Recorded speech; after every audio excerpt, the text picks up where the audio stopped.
a lição número 12 do livro Pão Nosso, Chico Xavier, pelo Espírito Emmanuel. Pensaste nisso? Sabendo que brevemente hei de deixar esse meu tabernáculo, segundo que também nosso Senhor Jesus Cristo já me tem revelado. Pedro 1,14. Se muitas vezes grandes vozes do cristianismo se referiram a supostos crimes da carne, é necessário mencionar as fraquezas do eu, as inferioridades do próprio espírito, sem concentrar falsas acusações ao corpo, como se esse representasse o papel do verdugo implacável, separado da alma, que lhe seria então prisioneira e vítima. Reparamos que Pedro denominava o organismo como seu tabernáculo. O corpo humano é um conjunto de células aglutinadas ou de fluidos terrestres que se reúnem sob as leis planetárias, oferecendo ao espírito a santa oportunidade de aprender, valorizar, reformar e engrandecer a vida. Frequentemente o homem, qual operário ocioso ou perverso, imputa ao instrumento útil as más qualidades de que se lhe acha acolhido. O corpo é concessão da misericórdia divina, para que a alma se prepare ante o glorioso porvir. Longe da indébita acusação à carne, reflitamos nos milênios despendidos na formação desse tabernáculo sagrado no campo evolutivo.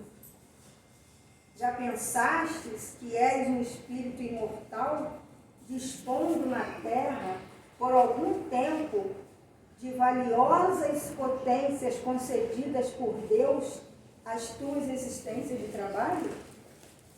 Tais potências formam-te o corpo. Que fazeis de teus pés, de tuas mãos, de teus olhos, de teu cérebro? Sabeis que esses poderes te foram confiados para honrar o Senhor, iluminando a ti mesmo?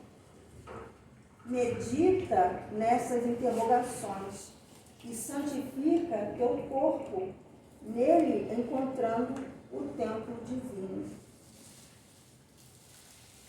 Quantas palavras, abençoadas, para que a gente possa realmente buscar a nossa essência, Vamos fechar os nossos olhos, acalmar os nossos corações, vibrando por uma harmonia, uma paz, por uma serenidade que o nosso momento no planeta hoje requer. E cabe a nós, espíritas, especialmente espíritas, diante de tanto aprendizado, de tanto conhecimento, de tanta informação que o mundo espiritual nos traz, que nós não podemos ficar inertes, diante dessa situação, que nós possamos ter o nosso silêncio de paz, de harmonia, em prece, por nós, pelos nossos irmãos que carecem desse nosso momento, que nós possamos fazer desse alimento a distribuição, para que todos, através da nossa vibração de amor, possam ser alcançados, que o sofrimento seja abrandado no coração de quem quer que seja. Obrigado, Senhor, pelo acolhimento, pela presença que nós podemos sentir nesse momento, que somos acolhidos, amparados, socorridos, e que possamos levar todo esse amparo por onde quer que a gente vá. Obrigado, Senhor, por sua presença e socorro. Obrigado aos nossos amigos espirituais, que com seus fluidos salutares a tudo renova e cura. e que nós possamos sentir essa renovação, essa cura. Queremos fazer um pedido em especial, que as nossas vibrações cheguem até os nossos irmãos suicidas, aquelas pessoas com ideações suicidas, que toda a espiritualidade possa estar amparando, socorrendo, levando essa luz divina nesse momento difícil que todos nós atravessamos. De uma maneira ou de outra, todos nós atravessamos. Nós estamos no auge de uma transição que às vezes a gente perde a fé, diminui a fé, mas a gente não pode agir assim. É conosco que essa espiritualidade conta para que a gente possa aqui ser fortaleza, ser firmeza para aqueles que precisam de nós. Obrigado, Senhor, pelo nosso palestrante de hoje, que a espiritualidade possa estar intuindo com certeza e que nós também sejamos intuídos a receber todo esse conhecimento de muitos anos na doutrina, que ele sempre ofertou para nós com muita boa vontade. E que nós tenhamos também, Senhor, muita boa vontade em sair daqui divulgando essa doutrina, esse conhecimento, esse amparo, esse amor. Que possamos, Senhor, iniciar, né, o nosso estudo de hoje. Que assim seja, graças a Deus. Muito bom ter o Senhor aqui. Tá? Hoje nós temos, né, o tema A Porta Estreita. O Sr. Luizano vai trazer para a gente, com certeza o tema vai ser tão abrangente, né, que como sempre, dá muito conhecimento. Deus abençoe, Sr. Luizano. Então, meus irmãos e irmãs, né? Muita paz para todos. E antes de começar, parabenizar nosso irmão pelas belas músicas, né? Ele nos trouxe aí, harmonizando o ambiente. Então, nosso tema é sobre a porta estreita. Onde é que Jesus disse isso para nós, né?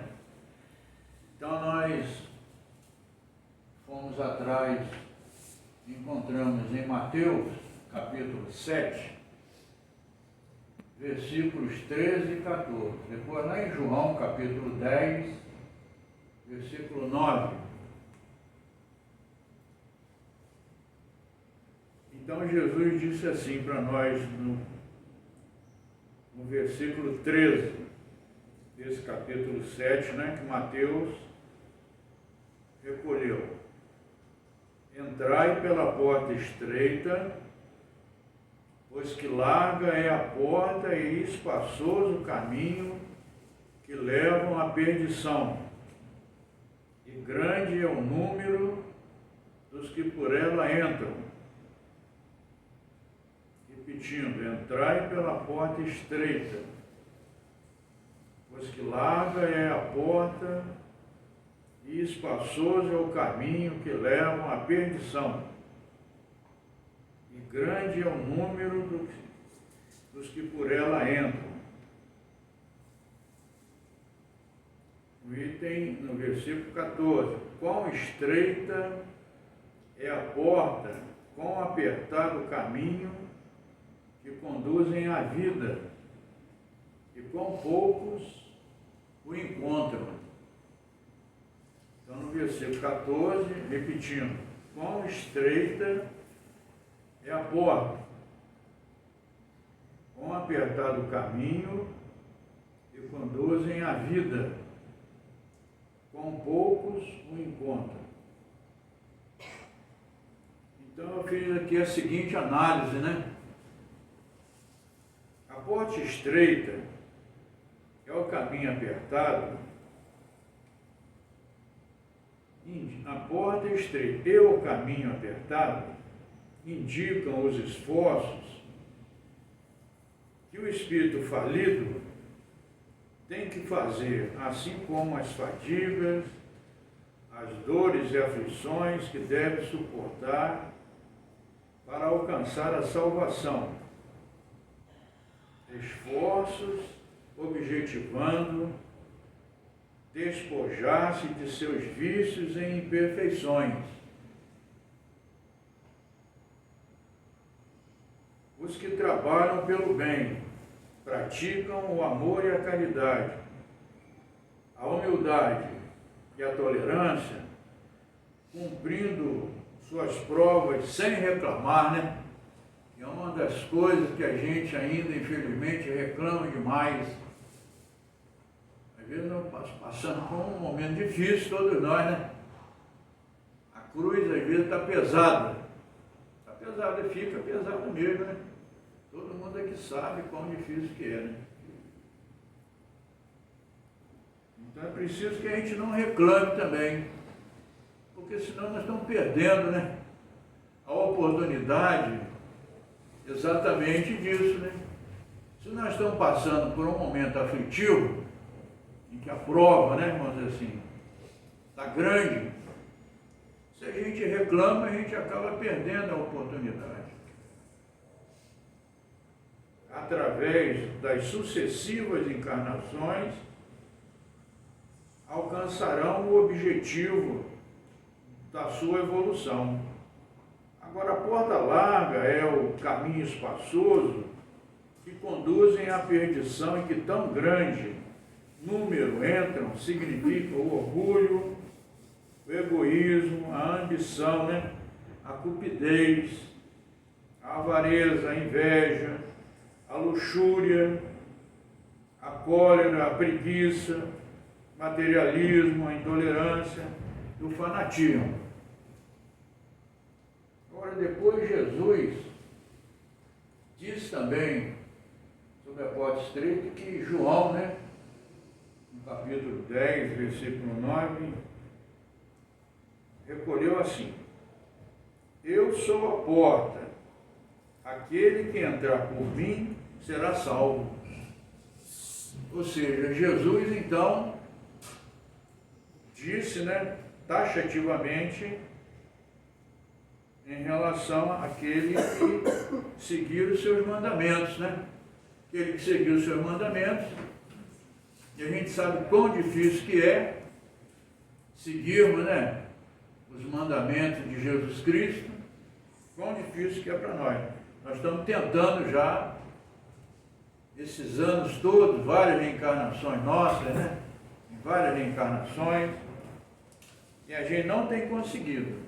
Desde que Jesus esteve aqui, já são 2 milênios, né? E a gente não conseguiu ainda, senão a gente não estaria aqui, né? Estamos aí lutando com as nossas dificuldades. Certamente um dia nós vamos conseguir, né? Um dia nós vamos. Por enquanto não conseguimos, porque a gente não vive direito aquilo que Jesus ensinou para nós. Queria trazer aqui uma pesquisa que eu fiz sobre as questões da reencarnação, que sem a reencarnação a gente não consegue, né? A gente não consegue evoluir, né? Foi em relação ao Concílio de Constantinopla. Então muita gente às vezes não sabe desse concílio aqui. O que foi esse Concílio de Constantinopla no ano 553 depois de Cristo? Toda a comunidade cristã acreditava na reencarnação, todo mundo acreditava, todos. Então, a reencarnação ela foi aceita pela igreja até o século VI depois de Cristo. Crença que a cultura religiosa oriental já pregava milênios antes do cristianismo, né? Conforme nós já sabemos. Com o Buda na Índia, né? Com o Confúcio, com o Lao Tse na China e tantos outros, né? O Zoroastro na Pérsia, Hermes Trismegisto no Egito. Então foram muitos aqueles que Jesus mesmo enviou para que falassem, né, em nome dele, preparassem o caminho. Então, a retirada da crença da reencarnação pela Igreja Católica apresenta particularidades curiosas. Então existiu uma irmã chamada Teodora. A irmã Teodora era esposa do famoso imperador Justiniano, escravocrata. né, ele mantinha a escravidão lá nos seus redutos, inclusive, né? E a Teodora era muito desumana, muito preconceituosa, tudo bem? Muito preconceituosa, temia retornar ao mundo reencarnada num corpo de uma escrava negra. Por isso exerceu forte pressão sobre o Papa da época, que se chamava Virgílio. Olhem só, Teodora, no ano 553, era esposa do Justiniano, que era muito famoso na época, né?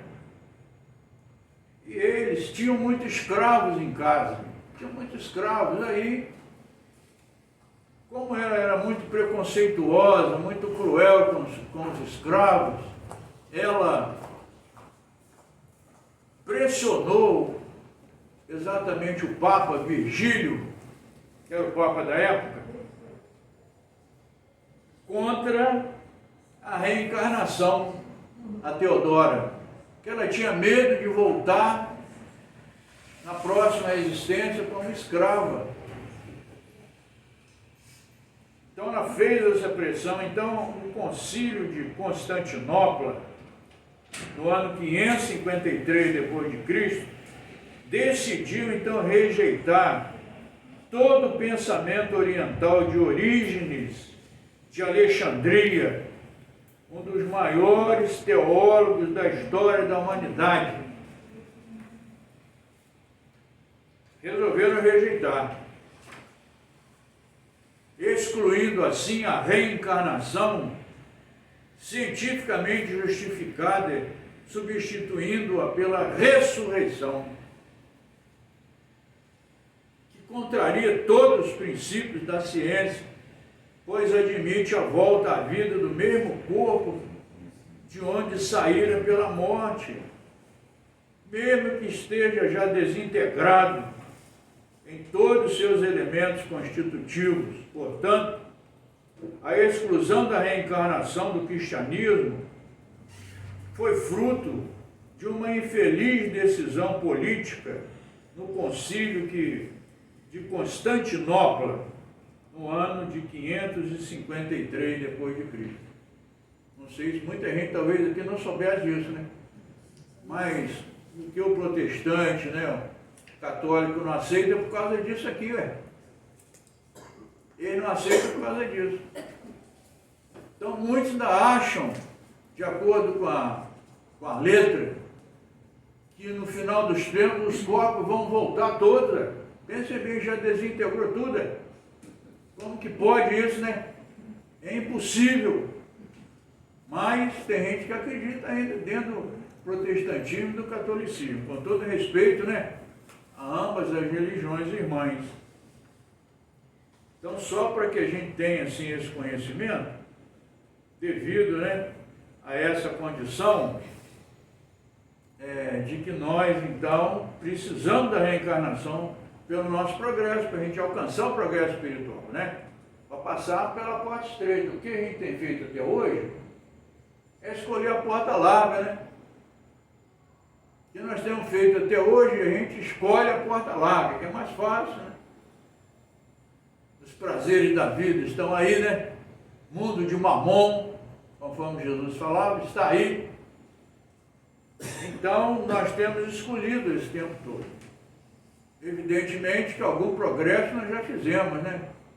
Algum progresso nós já fizemos. Hoje nós estamos com a bênção de Deus, né, dentro do cristianismo redivivo, não é? Que é o Espiritismo. Aí nós vamos procurar mais.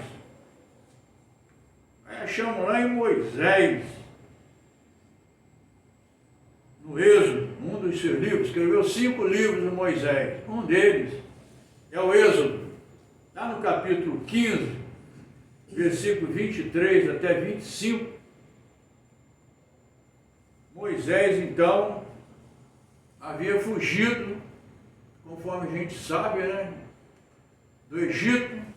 Então, cerca de 600 mil pessoas, 600 mil judeus. Moisés viveu entre o ano 1300 a 1200 antes de Cristo. Foi esse o período que Moisés viveu, né? E ele estava lá no Egito, conseguiu fugir então, depois do que nós já também, todos nós aqui já estudamos, acerca daquelas pragas, né, que ele enviou lá para o Egito, até ele, vamos dizer assim, né, ser libertado. Passa pelas dificuldades lá do Mar Vermelho, né, com 600 mil pessoas. Então ele fica no deserto 40 anos, deserto de Sur. E ali no deserto, pensem bem, né? Nós temos nossa família pequena, às vezes é um filho, às vezes é 2 filhos, 3, 4 filhos. Aliás, eu queria agradecer as orações de vocês, que nasceu mais um netinho em casa. É o Gabriel, está com 2 meses de idade, graças a Deus. O Gabriel está firme e forte lá. Então, a gente está falando da nossa família pequena, né? O que é uma pessoa orientar 600 mil pessoas? Foi o caso do nosso irmão Moisés, né? Médium poderoso de efeitos físicos. Estava sempre em comunicação com os espíritos. Ele vai desencarnar aqui no monte, na Pérea, Monte Nebo. Ele olha Canaã, mas não consegue entrar na Canaã. Quem fica no lugar dele é o Josué. Então, ele estava lá com as pessoas, todo mundo com sede, e ele de repente viram um lago imenso mesmo, um grande lago. Aí eles foram lá para beber a água do lago. Boa noite. Boa noite. Boa noite. Aí quando o povo começa a beber a água do lago, percebe que a água do lago é salobra. Então eles se afastam dali. Aí vem um espírito, fala assim: Moisés, veja ali naquele bosque, tem uma espécie de planta que vai ajudar a potabilizar a água salobra que está aí no lago. Peça para todo mundo, os seus ajudantes, cortarem e jogarem dentro. Então, uma determinada espécie que estava ali perto, eles cortaram, jogaram lá dentro desse grande lago e transformou a água salobra em água potável. Olha que interessante isso, né? Não sei se vocês sabiam disso, está lá no Êxodo capítulo 15. Moisés, né? Ele falava: nós precisamos de comida. Aí caía aquele maná, né? Que fala, né? Caiu maná para 600 mil pessoas, gente. Como que ele conseguiu, né? Ficar 40 anos esperando que toda a população dos judeus que estavam lá com ele mudassem, porque eles estavam já impregnados das condições dos deuses egípcios. Os egípcios sabiam muito da vida, da reencarnação e de uma série de outras coisas. Eles sabiam da vida, né, em outros mundos, mas tinham adoração por determinados animais, né? Gostava de gato, gostava de cachorro, de boi, e era assim, veneravam mesmo, né? Coiotes, enfim. Aí eles estavam impregnados, os judeus impregnados dessa cultura egípcia. Então os benfeitores pediram que Moisés ficasse 40 anos, exatamente para tirar isso tudo e voltarem na crença do Deus único. Tanto é que a gente sabe também que ele subiu nesses 40 anos no Monte Sinai, né? É lá de cima do Monte Sinai. Boa noite. Ele recebeu a inspiração, né, dos espíritos superiores em nome de Deus, né? Ele mesmo fala, em outro capítulo do Êxodo, ele pediram, então, os espíritos superiores pediram para ele escrever em 2 pedras, 10 mandamentos, que iriam, né, orientar o povo judeu que estava com ele. Aí ele fala assim, que ele viu o dedo de Deus, começa por aí, né? Ele não fala de Deus, fala do dedo de Deus. Na verdade, nós sabemos hoje, mediunicamente falando, ser o dedo do Espírito Superior, né? Em nome de Deus, escreveu lá 5 capítulos numa pedra, depois mais 5 capítulos na outra pedra, 10 capítulos no total, né? Então Moisés conseguiu, realmente, ficou 40 dias lá no Monte Sinai, 40 dias. Consegue trazer as 2 pedras, mas o desapontamento dele foi tamanho que quando ele chegou lá embaixo, o povo estava começando a adorar de novo os deuses pagãos, egípcios. Pegaram todo o ouro que eles tinham lá, tirado, não sei, guardado, né? Tirado lá do Egito. Pegaram aquele ouro, fundiram aquele ouro e fizeram um bezerro. É o boi ápice. E todo mundo dançando, de repente, muito vinho, entraram numa orgia. Moisés, quando desceu lá do Monte Sinai, com as 2 pedras na mão, que ele viu o povo fazendo aquilo, ele ficou tão desorientado, tão desequilibrado, que ele quebrou as 2 pedras. Quebrou as 2 pedras. Mas não é possível que o povo monoteísta vá adorar deuses egípcios, ainda praticarem, né, essa orgia aqui. Aí o fato é que depois do próprio Êxodo vai falar que 3.000 irmãos e irmãs que praticaram aquilo tudo naquele dia, iriam ser mortos, né? Foram mortos, todos eles. Então ele sobe de novo, os espíritos falam, suba outra vez. Aí ele vai lá, recebe de novo, nas 2 pedras, pela segunda vez, né? Aí ele vai descer então, aí o povo já estava mais em ordem, vamos dizer assim, né? Então, essas importantes informações, elas servem para nós até hoje, né? Você vê, 1.200 anos antes de Cristo, 3.200 anos da nossa era atual, a gente não pode mudar uma vírgula dos 10 mandamentos do Moisés. Não conseguiu mudar uma vírgula, né? Se a gente conseguir seguir aquilo ali, já está muito bom para nós, né? Muito bom. Então o fato é que eu fiz assim uma análise, porque as águas amargas nos poços, no poço, né, tornaram-se doces após ele lançar lenho nas águas mostradas pelo Senhor. A partir daí, aqueles sítios se chamam Mara. Mara quer dizer amargura. Mara, então, quer dizer amargura. Então, são amarguras, né, que depuram e purificam o espírito, né, preparando para as bem-aventuranças. Nos momentos de aflição e angústia, é que mais esplende assim a nossa fé.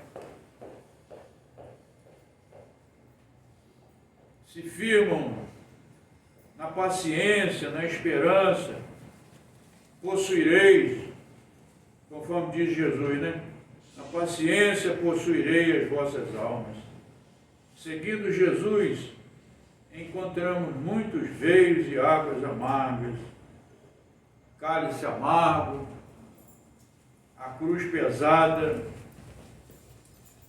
mas fará a nossa evolução desde que nós consigamos essa aceitação, né?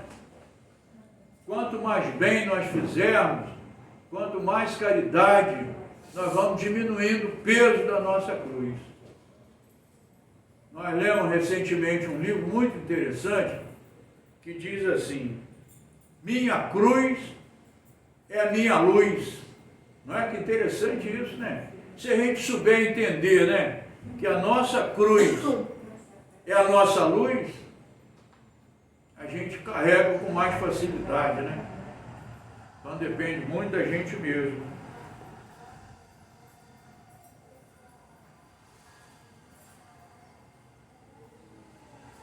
Queria lembrar também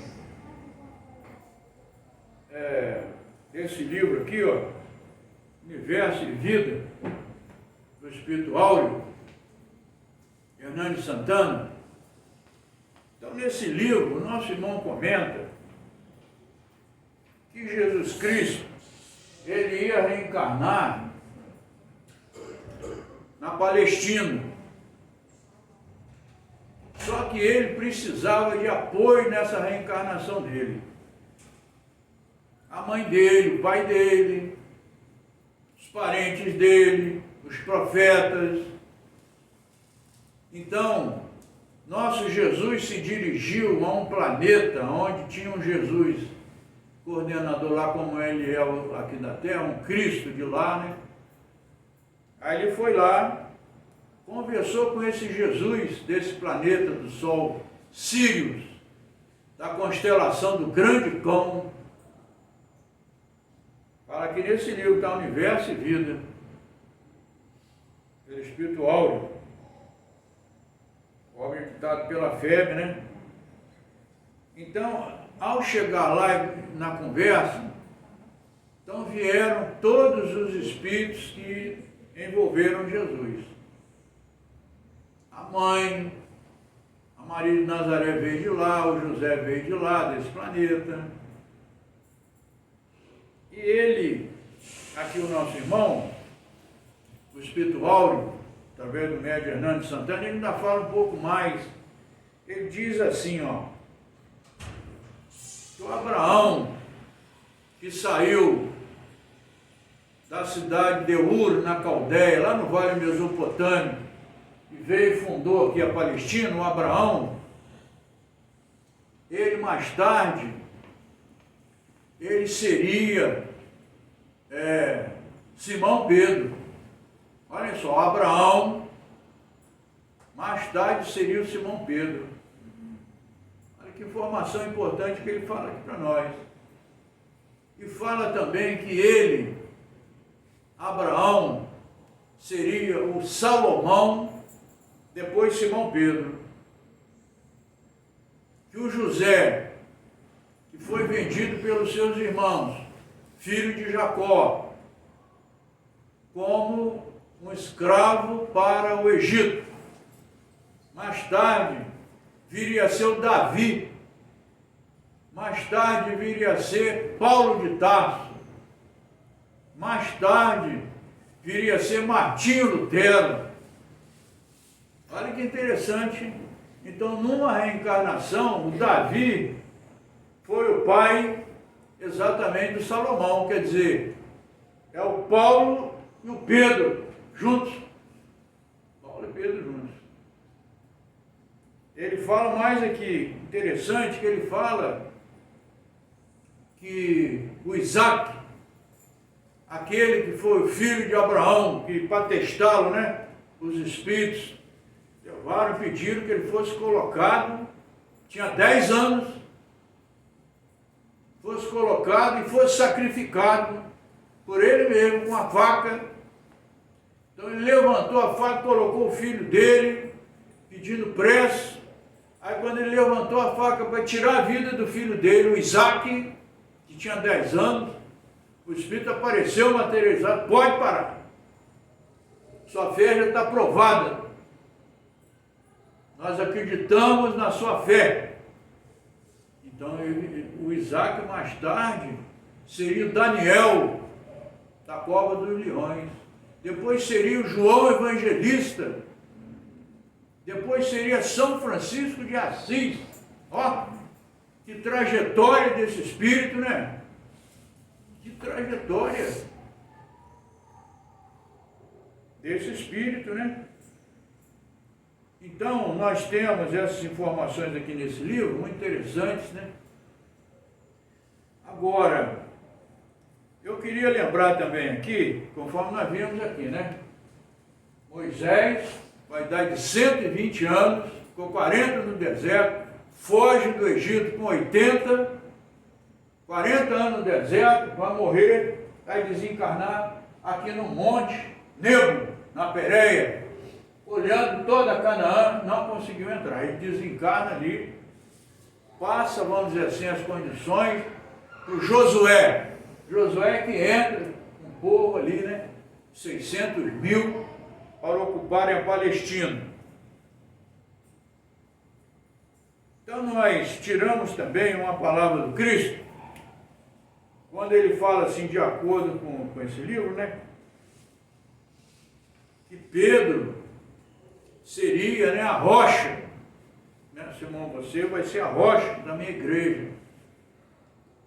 E quando o templo de Salomão, e nós trouxemos aqui um livro muito interessante, que é o livro chamado Os Vilões do Templo.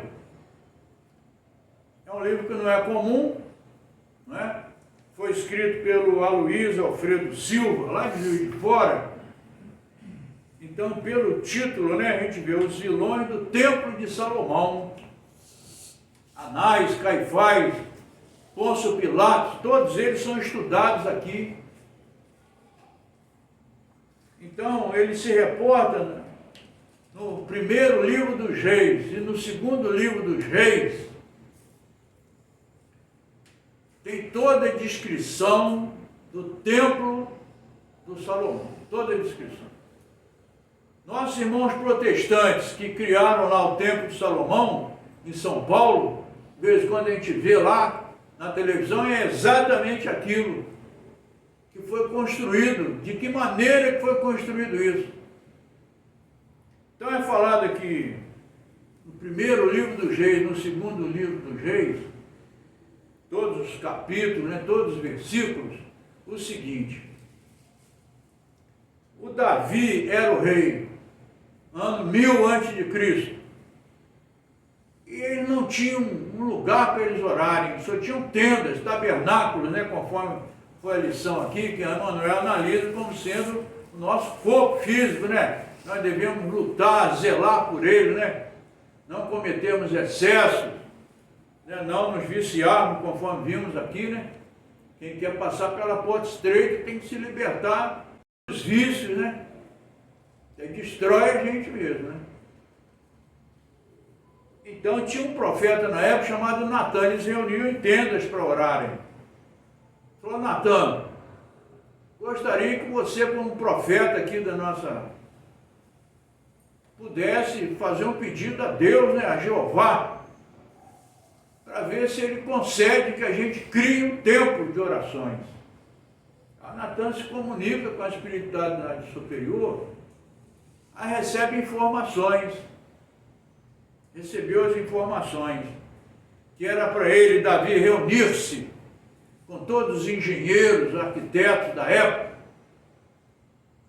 e que essa construção tinha que ser em cima do Monte Moriá. Monte Moriá. Monte Moriá, o que restou dele é aquele muro das lamentações, lá que tem 60 metros de comprimento. Tem 60 metros. Aí eles ficam orando lá, todo mundo vai para lá orar, né? Várias religiões se reúnem ali para orarem. É o que restou do grande templo de Salomão. Então, aí eles reuniram, a condição tem que ser em cima do Monte Moriá. Essa é a condição que Deus, quer dizer, a espiritualidade, né, trouxe para o Natan. Então, Natan também participou. Aí o Davi viveu e reinou durante 40 anos como rei lá, né, dos judeus. E eles foram até a metade. Como que foi feito o projeto? É assim, né? A gente tem uma medida egípcia né, das grandes construções egípcias, que a gente sabe que existem até hoje ainda, né? Uma delas, uma medida era o cúbito. Então o cúbito é assim, ó. Era daqui do ombro do trabalhador egípcio lá, o responsável na construção das pirâmides, por exemplo, ia daqui do ombro até o dedo médio. Aí media, tinha um cúbito e um côvado, ia da metade aqui, ó, para lá. Então, côvado era praticamente a metade do cúbito. Se a gente trouxer para os nossos dias, é praticamente 1 metro. É praticamente 1 metro. Se nós trouxermos para os nossos dias, porque a gente vai ver muito isso na Bíblia, né? É um cúbito, é um côvado, é assim, né? Não tinha medida metro, só tem medida agora, né?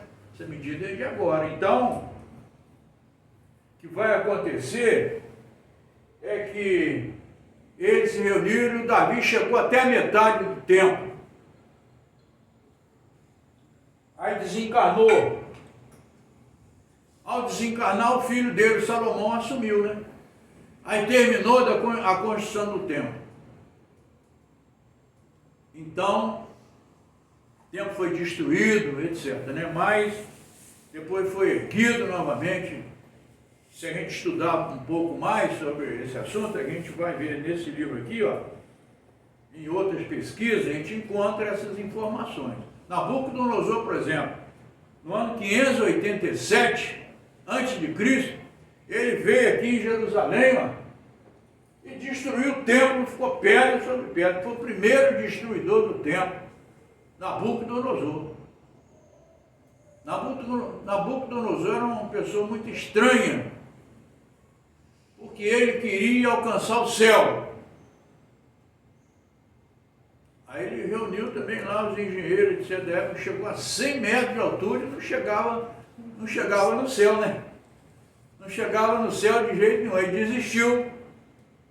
Mas outra mania dele, que aconteceu muito, ele pegava uma cerâmica, as cerâmicas lá da Babilônia na época, mandava fazer assim uma espécie de um ladrilho, escrevia assim: Nabucodonosor, rei da Babilônia, sou eu.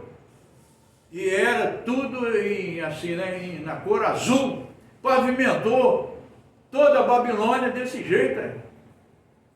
Então ele tinha, né, umas manias meio estranhas, o Nabucodonosor, que é o rei da Babilônia. Tanto é que ele vai desencarnar no ano 562 a.C., vivendo 7 anos num processo obsessivo zoantrópico. Desencarnou assim, ué. Ele andava e se alimentava como se fosse um cão. Processo obsessivo, duro, e que não teve jeito não, desencarnou desse jeito, né? No ano 562 a.C. Nós temos uma outra pessoa muito assim poderosa, que foi e ajudou inclusive a reerguer o templo de Salomão destruído, o Ciro. Ciro era rei da Pérsia, aqui no Vale Mesopotâmico. Ele fala que ele foi expulso da capela para cá para preparar os caminhos de Jesus Cristo, para apaziguar, e ele fez isso mesmo, né? Nunca houve tanta paz no Vale Mesopotâmico, que não tinha mais guerra, não tinha. Ele fez um domínio assim, de uma tal maneira, que ele estava preparando os caminhos do Cristo. Então, no ano 536, ele vai autorizar o Zorobabel, porque o Nabucodonosor veio aqui, ó, prendeu 60 mil judeus, entre eles Daniel. Levou todo mundo preso lá para a Babilônia. Daniel foi para lá. Aqueles fatos da cova dos leões, que a gente já ouviu falar e tudo. Então aconteceu isso. Então o Ciro apaziguou tudo, deu autorização e recurso para o Zorobabel, que veio desses 60 mil para lá. Inclusive o Ciro se casa com a irmã dele, do Zorobabel. Conseguem, portanto, erguer ali, né, novamente o templo. Na construção do templo, existe uma pedra rejeitada. Então nós queríamos fazer apenas uma pequena referência a isso. Jesus disse em Mateus, capítulo 21, recolheu no versículo 42. Jesus disse assim: nunca leste nas Escrituras a pedra que os edificadores rejeitaram? Essa foi posta como a pedra angular. Isso foi feito pelo Senhor e é maravilhoso aos nossos olhos. Então Jesus recordou essa condição, porque o Davi, isso aqui é de Davi, né? Está no Salmo 118, versículo 22 e 23. O Davi escreveu 150 salmos. A gente conhece um ou outro aí, né? Mas foram 150 que o Davi escreveu. Um deles é esse. Houve uma pedra que foi rejeitada quando começou a levantar o templo de Salomão. Teve uma pedra rejeitada. Então, no final da análise, é importante que a gente, né, na edificação, vamos dizer assim, dentro da doutrina dos Espíritos que nós abraçamos, que a gente não possa ser uma pedra rejeitada dentro da doutrina. Não podemos. A porta é estreita. Os caminhos que conduzem à porta estreita são estreitos, de dificuldades, de problemas, que a gente tem que ter, assim, conosco, né, muita vontade de mudar, né? Porque se a gente não muda na doutrina espírita, o que é que vai mudar, gente? Porque nós já passamos por todas as religiões, todas. Lá nas regiões orientais, nas religiões orientais, passamos tudo lá. Viemos para cá, passando por todas. Agora Deus permite que nós estejamos dentro da doutrina espírita. E a gente não pode ser essa pedra simbolicamente rejeitada. O caminho é largo da porta da perdição, né? A gente já está acostumado com esses caminhos. A gente não quer mais isso, né? Nós não queremos mais isso, não, né? Nós queremos agora passar pela porta estreita, fazemos o bem, fazemos a caridade, ajudarmos o nosso próximo, vencermos a nós mesmos, né? Vencermos nossos vícios. Enfim. Aí eu queria lembrar aqui do Paulo de Tarso. Paulo de Tarso, nós sabemos, né? Foi uma pessoa cruel. Tirou a vida do Estevão. Como é que aconteceu isso? Havia a Casa do Caminho, né? A Casa do Caminho foi construída, aqui está Jope, banhado pelo mar Mediterrâneo. A Casa do Caminho está aqui, ó, entre Jope e Jerusalém, erguida por Simão Pedro no ano 34, para fazer a caridade, fazer o bem. Durou 8 anos. A Casa do Caminho foi totalmente destruída pelos romanos no ano 42 depois de Cristo. Aqui, né, um pouco mais próximo de Jerusalém. O fato é que ali, então, na Casa do Caminho, o Saulo foi lá com Sadoc, que era um amigo dele. Ó, tem taumaturgos na Casa do Caminho e curam em nome de Jesus. Eu quero lá ver se isso é verdade. Então ele foi lá, sentou-se nas primeiras cadeiras com Sadoc. Tinha um auditório grande lá, o auditório tinha 120 lugares, conforme o livro Paulo Estevão, 120. Os dois sentados ali, o Estevão falando do reino de Deus, falando com a propriedade, com verbo, com magnetismo, impressionantes. Quando ele terminou, deixou a plateia extasiada, inclusive o Saulo ficou impressionado de ver. Que verbo era aquele, ué? Em nome de Jeová. Só que veio uma senhora, depois que era assim, ele fazia a preleção dele, o Estevão, na casa do caminho, depois apareciam os doentes, ele impunha a mão assim, em cima do doente, e o doente era curado. Aí apareceu uma senhora com a filhinha que havia ficado muda, muda de repente. Aí o Paulo, o Gesiel, no caso, né, o Estevão, colocou a mão assim na cabeça da menina e falou: em nome de Jesus, que você fique curado e volte a falar. De repente a menina voltou a falar naquela alegria, se abraçou lá com a mãe, e o Saulo viu aquilo, ficou tão desequilibrado, que ele saiu, foi lá no Sinédrio, falou com o Gamaliel assim: ó, nós precisamos prender o Pedro, prender o João, prender o Estevão e os outros que nós conseguimos. Vão ser julgados aqui. Aí todos foram presos pelos soldados do Sinédrio. Chegando lá, o Gamaliel falou: não podemos matar o Pedro, não podemos matar o João, não podemos fazer isso não. Mas o Estevão ele não conseguiu, e o Estevão foi morto a pedradas. Mais tarde ele viria saber que era o irmão da noiva dele, Abigail, né? Mais tarde ele soube disso. Então ele veio e seguindo lá em Damasco, na Síria, foi atrás do Ananias, se converteu a Abigail ao cristianismo. Lá o célebre encontro que nós temos, né? E sabemos dele com Jesus. Saulo, Saulo, por que você me persegue? Jesus estava no alto. Desceu, a luz de Jesus era tão intensa, os 3 companheiros que estavam com Saulo não entenderam, ele caiu do cavalo e ficou com a vista cheia de escamas. Aí Jesus desceu, colocou a mão no ombro dele e falou: Saulo, não recalcitre contra os aguilhões. Talvez ele tenha sido a conversão mais rápida, né?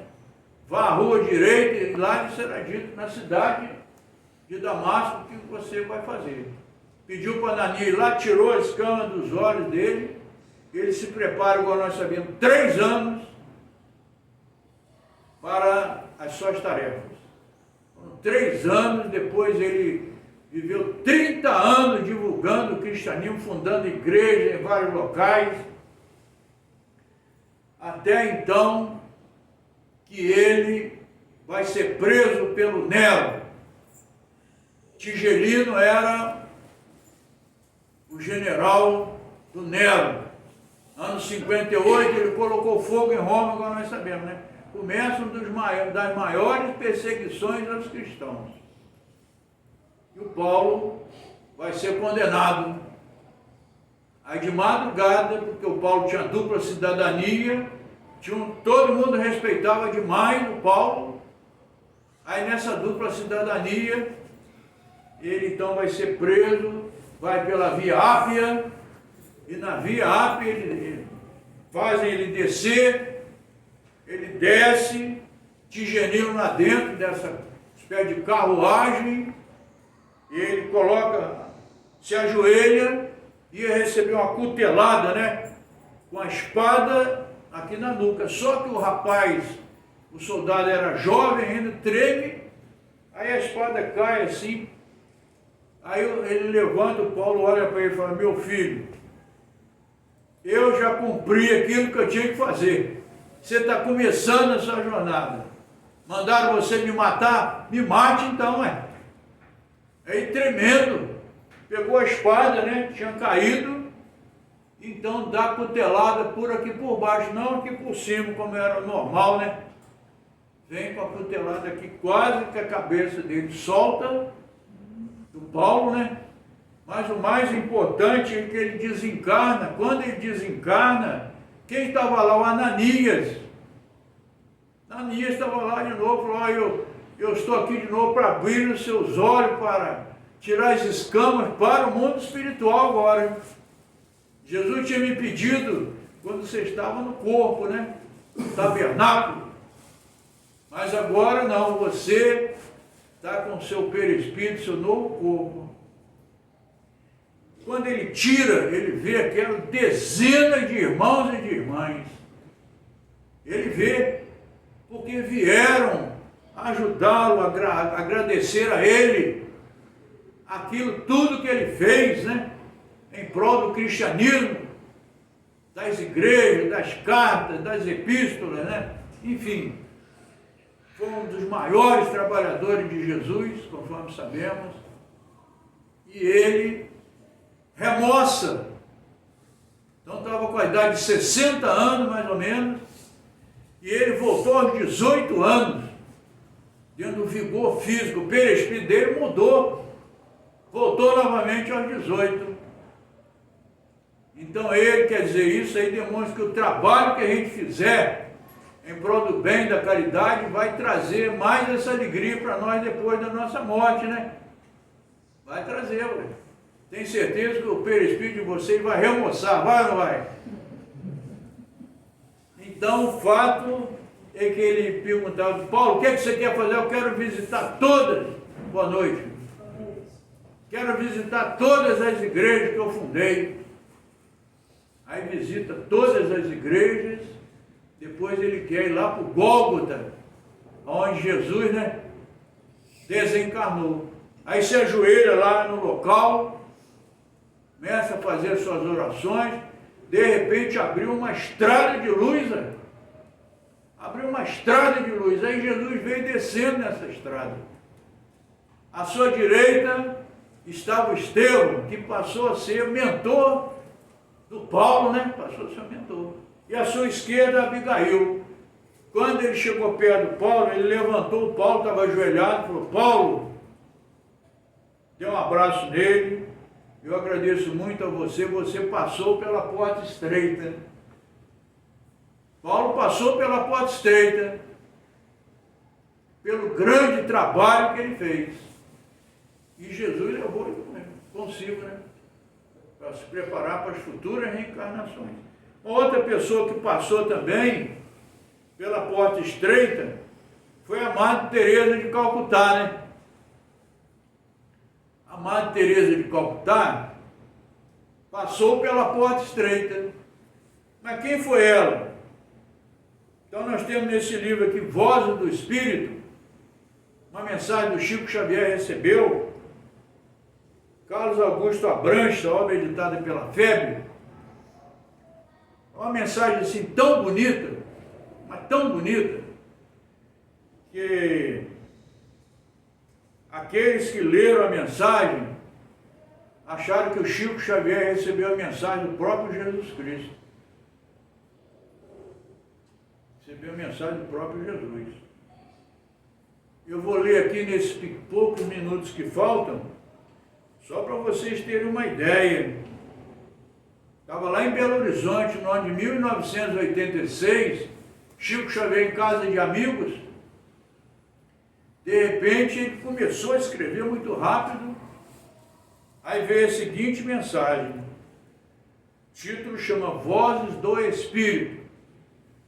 Deus é meu Pai, a natureza é minha mãe, o universo é meu caminho, a eternidade é meu reino, a imortalidade é minha vida, a mente é meu lar, o coração é meu templo, a verdade é meu culto, o amor é minha lei, a forma em si é minha manifestação, a consciência é meu guia, a paz é meu abrigo, a experiência é minha escola, o obstáculo é minha lição, a dificuldade é meu estímulo, a alegria é meu cântico, a dor é meu aviso, a luz é minha realização, o trabalho é minha bênção, o amigo é meu companheiro, o adversário é meu instrutor, o próximo é meu irmão, a luta é minha oportunidade, o passado é minha advertência, o presente é minha realidade, o futuro é minha promessa, o equilíbrio é minha atitude, a ordem é minha senha, a beleza é meu ideal e a perfeição é o meu destino. Então a Sueli Calda-Chuba fez o prefácio aqui, ela acha que é o próprio Jesus quem escreveu. É muito bonita mesmo, né? essas mensagens, as frases que contêm essa mensagem do próprio Jesus. Do próprio Jesus, né? Ela acha que certamente deve ter sido mesmo, né? Então o fato é que no livro Boa Nova, Humberto de Campos, Chico Xavier, fala da Maria Madalena. Então Maria Madalena, ela morava aqui em Magdala, né? Conforme todos sabemos, tinha uma vila de prostituição. Ali dezenas de irmãs prostitutas ficavam com ela. Ela tinha um amante de nome Próculo. O Próculo, quando vinha, trazia muitos soldados romanos, vinha lá de Roma para estar com ela. Ele trazia muitos presentes, né? Era amante dela. Então ela tinha aquelas orgias. No livro Sexo e Consciência do Divaldo, fala que ela era possuída também, igual fala aqui, por 7 espíritos. Deixavam ela assim fora, completamente fora de tantos excessos sexuais, que ela desmaiava, ficava 7 dias desmaiada. Não conseguia nem abrir os olhos. Aí uma das irmãs falou assim, por que você não vai aqui em Cafarnaum? Lá tem um jovem que fica na casa de Simão Pedro, um dos seus discípulos. Jesus, olha só, ele ficou 1 ano e meio ali em Cafarnaum, na casa do Simão. A toda a sua trajetória de 3 anos. Igual nós sabemos, né? Durante 3 anos, ele traz a sua mensagem. Mas 1 ano e meio ele passou aqui curando as pessoas, ensinando na casa do Simão Pedro. Vai lá, então ela veio de barco, saiu aqui pelo lago de Genezaré e chegou a Cafarnaum e começa a conversar com Jesus, né? Então, ao conversar com Jesus, ela fala que era uma mulher estéril, não queria mais viver aquela coisa carnal dos excessos, queria uma coisa mais espiritual. Aí Jesus diz para ela assim, você, Maria Madalena de Magdala, você vai ser mãe de muitos filhos de outras mães, apesar de você ser uma mulher estéril. E falou assim para ela que ela nunca mais esqueceu, a caridade pelo sacrifício, olha só, caridade pelo sacrifício, essa que é mais agradável a Deus. Que é para nós aqui, tirarmos um recurso qualquer, entregarmos para uma pessoa pobre que pede, no meio da rua, nós entregarmos uma cesta básica, é importantíssimo, importantíssimo. Mas o mais importante, segundo Jesus, quando conversou com ela, é a caridade pelo sacrifício. E a gente está um pouco longe disso, né? Porque uma vez lá no nosso centro, um dos mentores chegou lá e incorporou na média, começou a falar e tudo, finalizando a reunião. Aí falou que uma das maiores dificuldades nossas é a preguiça. É ou não é verdade isso? A gente tem muita preguiça. Temos ou não temos? Eu falo por mim mesmo, eu também tenho uma preguiça danada às vezes de sair para resolver certas coisas. Nessa área da caridade mesmo. Dificilmente a gente vai no hospital aqui visitar alguém, dificilmente vai na casa de um parente nosso que está doente, nem se tiver ação a gente não visita também, demoramos demais. Não vai, ninguém vai em presídio. E para nós, lá no capítulo 15, fora da caridade não tem salvação, né? O nosso lema é a caridade. Mas com poucos de nós faz a caridade pelo sacrifício. Por quê? Porque nós somos preguiçosos. Gostamos de sair de frente da televisão. Ficamos amolentados. É ou não é? Ficamos lá amolentados. Mas nós vamos mexer nisso aí com a gente. Esse ano de 2026 é o nosso ano, é ou não é? Nós vamos fazer a nossa reforma. Vamos ou não vamos? Quando eu fizer aqui a última palestra desse ano, eu tenho certeza que eu vou tornar a perguntar isso. E a nossa preguiça já foi embora, né? Já foi embora. Com certeza. Então o fato é que essa criatura,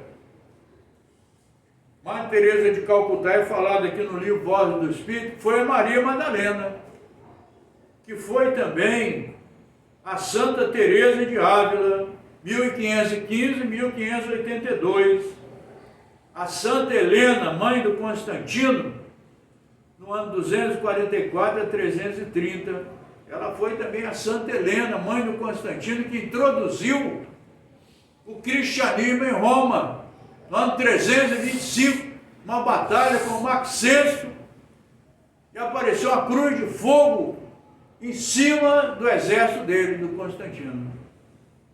Venceu a batalha e vai, assim, trazer o cristianismo para ser a religião de Roma, né? Nenhum cristão mais foi morto no circo, nada. Acabou aquilo. Dali para frente acabou, né? Antes era terrível, né? Igual nós sabemos aí. Então o fato é que depois ela volta como a Santa Teresa de Ávila, reencarnou em 1910 e desencarna em 1997, no dia 5 de setembro de 1997. O fato é que nessas reencarnações Jesus esteve presente, porque quando ela vai para o Vale dos Imundos, ela larga a vida e quer seguir Jesus, vende a vida, igual Jesus, ó, você tem que vender a sua vida e me seguir, reparta com os pobres. Aí ela estava na cidade vizinha aqui de Magdala, da Manuta, apareceram 10 leprosos vindo aqui daí do Meia, no sul da Judéia, querendo conhecer Jesus para eles ficarem curados. Mas só que Jesus tinha partido, então ela vai ter que vir com eles aqui para o Vale dos Imundos em Jerusalém, onde a escória da sociedade ficava aqui, né? E ela fica 20 anos lá, adquire lepra, contato com os leprosos. Ela adquirir a lepra, ela resolveu ir até Éfeso, na Cária Antiga, hoje a Turquia, para se encontrar com a Maria de Nazaré. Queria porque queria. Então, mesmo leprosa, ela sobe, né? Ela, assim, descansa durante o dia, que é muito quente, e à noite ela seguiu até chegar lá em Éfeso. Ao chegar em Éfeso, ela caiu lá, estava toda necrosada, com a lepra, o bacilo de Hansen, envolveu nossa irmã de uma tal maneira que ela caiu lá. Aí pediu para chamar a Maria de Nazaré, mãe de Jesus. Aí foram lá atrás da Maria, e a Maria de Nazaré colocou a cabeça dela, da Maria Madalena, no seu colo. Então ali no seu colo ela vai desencarnar. Ao desencarnar, ela vê que o perispírito dela está limpo.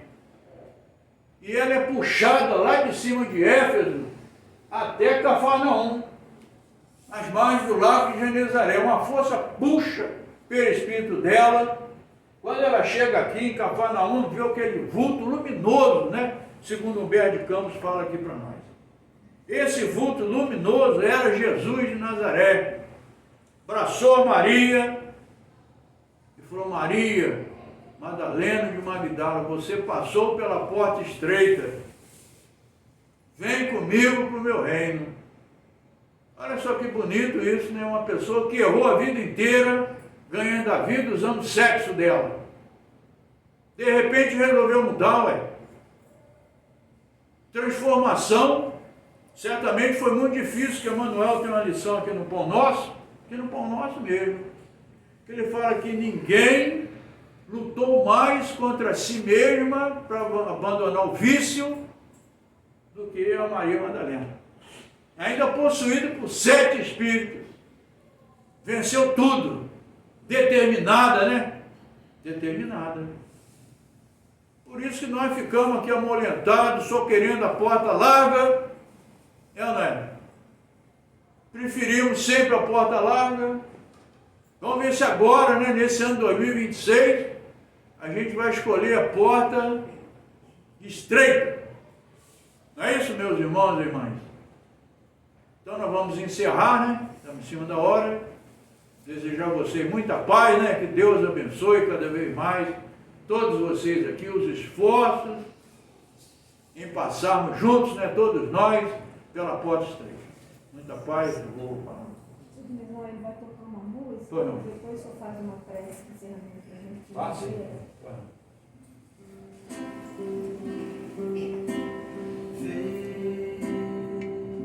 O vento balança a copa das árvores, os pássaros cantam melodias suaves,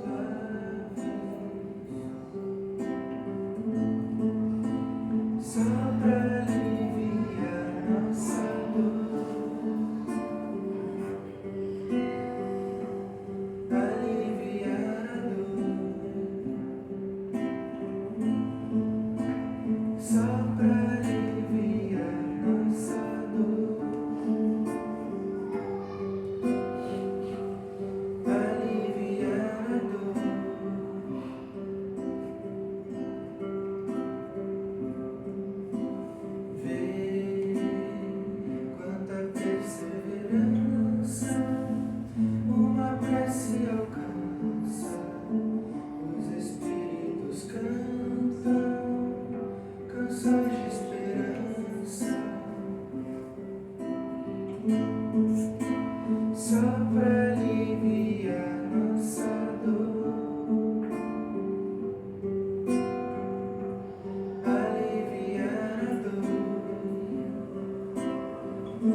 Espíritos ainda fracassados de ontem e de hoje. E nós, Senhor Jesus, queremos mudar. Não queremos mais ser as criaturas ociosas, sem determinação da mudança, como temos escolhido ao longo de muitas reencarnações. Por isso sempre escolhemos a porta larga. Os caminhos são largos, que conduzem à perdição. Hoje, com o advento do cristianismo redivivo, que é o Espiritismo, e que o Senhor permitiu a todos nós aqui encarnados e desencarnados escolhermos o Espiritismo para iluminar os nossos caminhos. Quando, Senhor, então, nós vemos que nessa iluminação dos caminhos é preciso vencer a nós mesmos, né, esses vícios que trazemos aí de muitas reencarnações e dessa mesma. Trazemos ainda paixões conosco, o orgulho, a vaidade, o egoísmo. E nós temos que, para passar pelos caminhos estreitos que conduzem à porta estreita, é preciso vencer todos esses obstáculos, Senhor. Carregarmos a nossa cruz pesada, sendo assim simbolicamente o peso dos nossos erros, dessa e de outras existências passadas. Ajuda-nos, Senhor. Nós queremos melhorar, Senhor. Queremos ser pessoas boas. Queremos praticar caridade. Infelizmente, temos ainda esse amolecimento, mas ajuda-nos para que nós nos reergamos, carreguemos a nossa cruz, que a nossa cruz seja a nossa luz e que ela possa ser diminuída, o peso dela, através da caridade, do bem que nós fizemos ao nosso próximo. E precisamos contar com a ajuda do Senhor, precisamos perdoar mais aqueles que nos ferem, precisamos ter mais paciência, mais tolerância, trabalharmos mais pelo bem-estar do próximo e da nossa mudança interior. Ajuda-nos, Senhor, pois, e que nós, então, Senhor, após os passes que serão ministrados, que nós possamos levar, então, essas vibrações tão positivas que a casa nos oferece através de seus mentores, Mestre Jesus, aqueles que aqui obram sob a responsabilidade do Dr. Bezerra de Menezes, esse grande trabalhador da sua seara, Mestre. E quando chegarmos todos em nossos lares, possamos então distribuir com todos aqueles que lá ficaram as bênçãos recebidas aqui nessa noite. Que assim seja então, Senhor.